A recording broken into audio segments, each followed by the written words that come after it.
風力香港真實用家分享。咁我而家今年53歲，咁我工作需要聽得老細嘅指示聽得清楚，同事同我傾偈聽得比較順暢。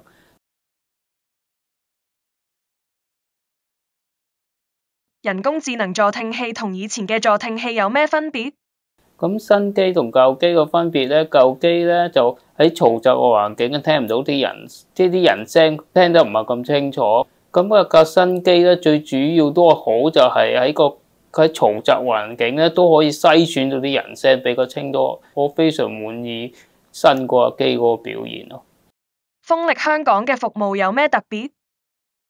最好嘅就係因為一嚟到金山都係好強調你係啱嗰個機先需要買，咁所以咧佢就會俾我試機咯。咁啊試機係真係可以拎翻公司屋企去試咯，就唔係喺你哋個公司嘅環境，咁啊真係試到實際狀況幫唔幫到我先需要買啊嘛。咁所以我覺得係呢個服務非常之好啊。你滿意風力嘅售後服務嗎？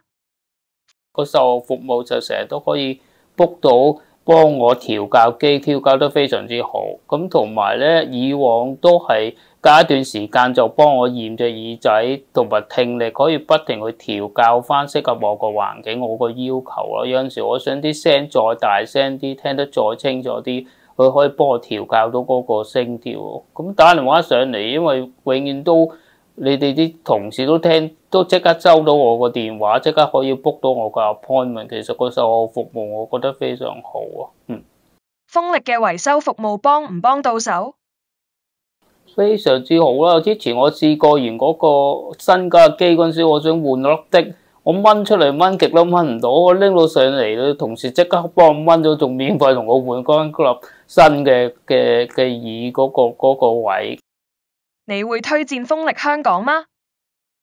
其實我已經開始推薦咗俾人，我已經推薦咗一個超級老細級嘅同事嚟過你哋度，咁佢哋都揀選咗佢要嘅需要咯。咁所以其實同事都有問我，知道我帶助聽器，我都同佢講話我嗰個助聽器幾好。